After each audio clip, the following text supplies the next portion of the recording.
Ya baik, Assalamualaikum warahmatullahi wabarakatuh. Perkenalkan, nama saya Beranjang Sena dengan NIM 2401421157 dari Prodi Pendidikan Seni Rupa. Di sini saya akan menjelaskan mulai dari pengertian, prinsip, kelebihan, kelemahan, serta contoh dari teori behavioristik, kognitif, sosiokultural, humanistik, dan konstruktivistik.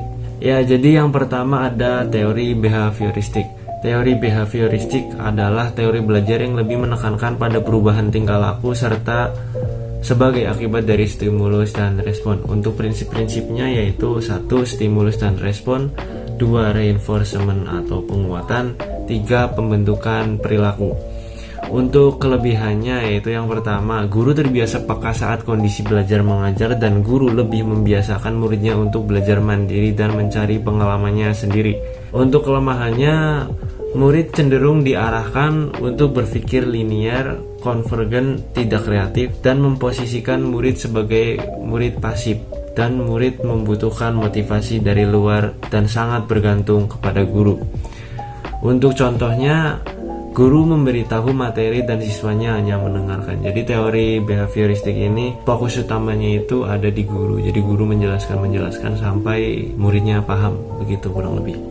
Untuk yang kedua ada teori kognitif. Teori kognitif adalah teori belajar yang dimana individu memproses informasi secara aktif, mengubah pengetahuannya melalui pengetahuan dan refleksi.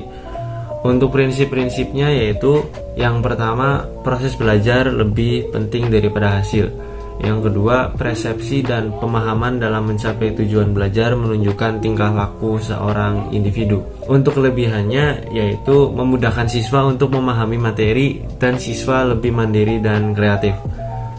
Untuk kekurangannya, teori yang belum bisa digunakan pada semua tingkat pendidikan, dan pada pendidikan tingkat lanjut teori ini susah untuk diterapkan.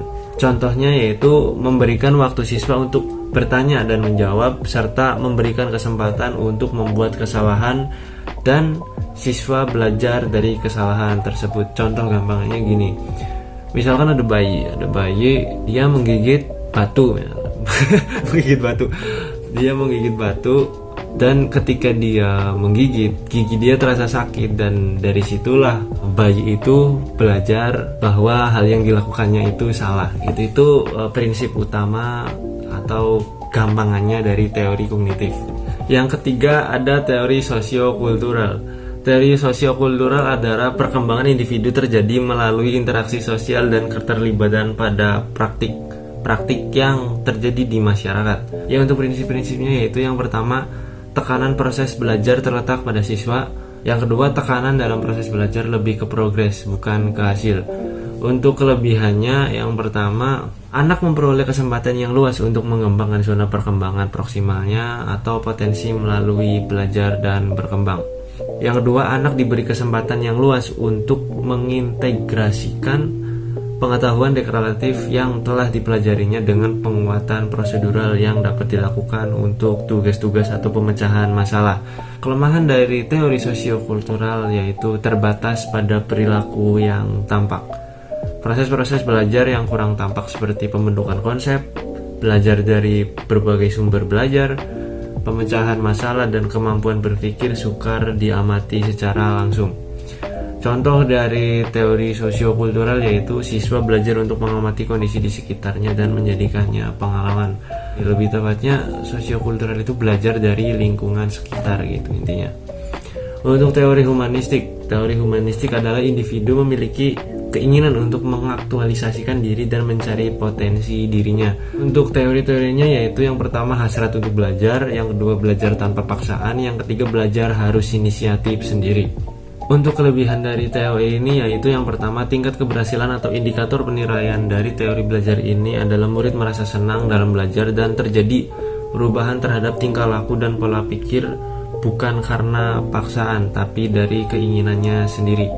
Untuk kekurangan yang ada pada teori humanistik ini berada pada murid. Maksudnya murid yang tidak mau mengerti akan potensi dirinya, maka murid itu akan tertinggal dalam proses belajar mengajar. Contohnya yaitu siswa menggali sendiri kemampuannya untuk berkembang, kemudian diterapkan dalam lingkungannya. Jadi intinya teori humanistik ini kebalikan dari teori behavioristik. Kalau behavioristik itu dari luar atau dari faktor eksternal, tetapi kalau misalkan humanistik ini dari faktor internal siswa-siswanya begitu. Yang terakhir ada teori konstruktivistik. Teori konstruktivistik adalah pendekatan yang menunjukkan bahwa pembelajaran lebih efektif dan bermakna ketika siswa mampu berinteraksi dengan masalah atau konsep. Prinsip-prinsipnya yaitu: satu, pengetahuan adalah konstruksi manusia. Yang kedua, pengetahuan merupakan konstruksi sosial. Yang ketiga atau yang terakhir, pengetahuan bersifat tentatif.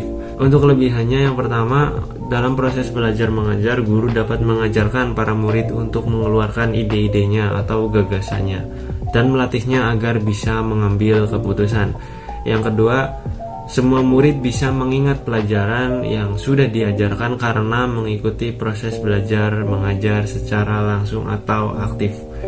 Untuk kekurangannya yaitu kekurangan teori ini lebih susah untuk dimengerti karena ruang lingkupnya lebih luas serta tugas guru menjadi tidak maksimal karena murid diberi kebebasan lebih banyak.